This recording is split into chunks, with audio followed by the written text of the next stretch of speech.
রাধে রাধে বন্ধুরা, কেমন আছেন আপনারা? আপনাদের আশীর্বাদে আমি অনেক ভালো আছি। তো আমাদের বাড়ির পাশেই কিন্তু একটা গির্জা আছে, আর ওইখানে আজকে আমরা গিয়েছিলাম। তো এইখান দিয়ে না প্রায় মাঝে মাঝে যাওয়া আসা হয়, কিন্তু ভিতরে ঢোকার কখনোই সাহস পাইনি।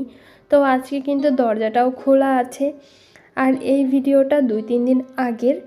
আর ভাবলাম যে আজকে যাব, তো ভয়ে ভয়ে প্রবেশ করেছি যে আমাদের ঢুকতে দেয় কি না।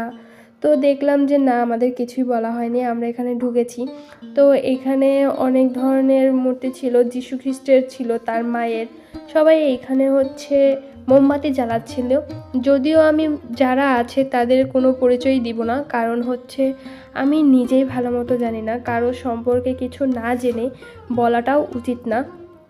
তো প্রথমে আমি ভয়ে ভয়ে ভিডিও করছিলাম বলে আমার বরমশাই বললো দাও আমি ভিডিও করে দিই। আর এখানে ছিল বিভিন্ন ধরনের সৌন্দর্য। আমি জানি না যে কাদের মূর্তি এখানে তৈরি করা আছে, যদিও দেখে খুব ভালো লাগলো। আর এটা হচ্ছে আমাদের কাছে যেমনই হোক, এই ধর্মের যারা আছে তাদের কাছে খুবই শ্রদ্ধার, খুবই ভক্তির একটা জায়গা। আমাদের মন্দির যেমন আমাদের কাছে পবিত্র, খ্রিস্টানদের কাছেও এই জায়গাটা ততটাই পবিত্র।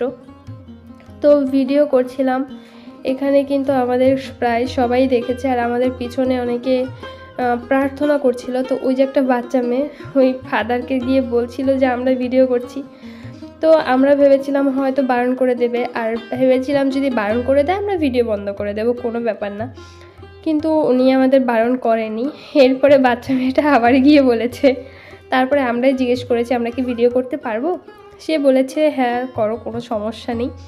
তো আমরাও ভিডিও করেছি, আর বাচ্চা মেয়েটাকেও ফাদার বুঝিয়েছে যে আমরা ভিডিও করলে তার কোনো সমস্যা নেই। আর একটা বিষয় বলছি, ওই যে পিছনে যে কারুকার্যগুলো আছে মনে হচ্ছে আলো জ্বলছে, ওই আলো থেকেই কিন্তু বাইরে মানে ওটা হচ্ছে একটা ডিজাইন করা।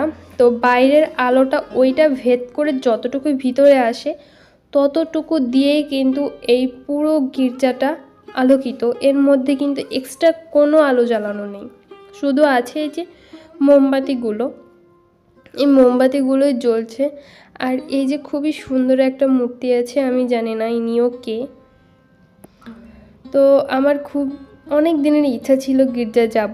তো আজকে আমার বরমশাই সাহস করেছে বলেই আমি আমার বরমশাই এখানে আসতে পেরেছি। এরপর এই জায়গাটা যেটা বুঝলাম, এইটা হচ্ছে যীশু খ্রিস্টের যে জন্ম কাহিনী আছে সেইটাই বোঝানো হয়েছে। আমি যতটুকু জানি যীশু খ্রিস্টের জন্ম হচ্ছে গোয়ালঘরে, সেরকমই একটা কাহিনী তুলে ধরা হয়েছে এইখানটায়।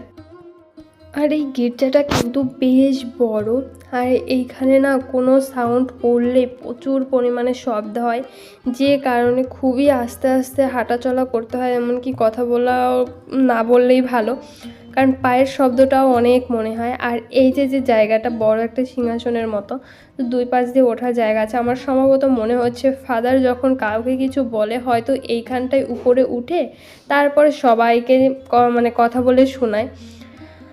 এরপরে হচ্ছে এই যে এইদিকে আরও কিছু কারুকার্য ছিল ওদের ধর্মীয় আর কি, এগুলো খুবই দেখতে ভালো, কিন্তু আপনারা কতটুকু দেখতে পাচ্ছেন আমি জানি না, যেহেতু এইখানে এক্সট্রা কোনো আলোর ব্যবস্থা নেই।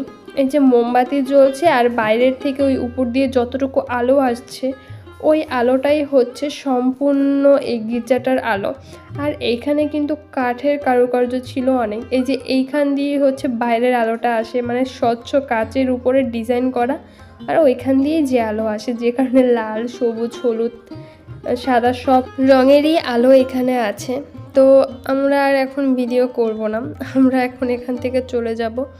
আর আরেকটা জিনিস, এই যে যে উপরের ছাদটাও কিন্তু অন্যরকমভাবেই তৈরি, আর এই যে যে গোল গোলগুলো ঘুরছে এইগুলোই হয়তো সম্ভবত যে সারা মানে এখানে একটুখানি কথা বললেই সারা গির্জাটাকে একবারে সেই সাউন্ডটাকে ছড়িয়ে দেয়। যাই হোক, অনেক চেয়ার টেবিল পাতানো আছে যেখানে বসে সবাই প্রার্থনা করছে।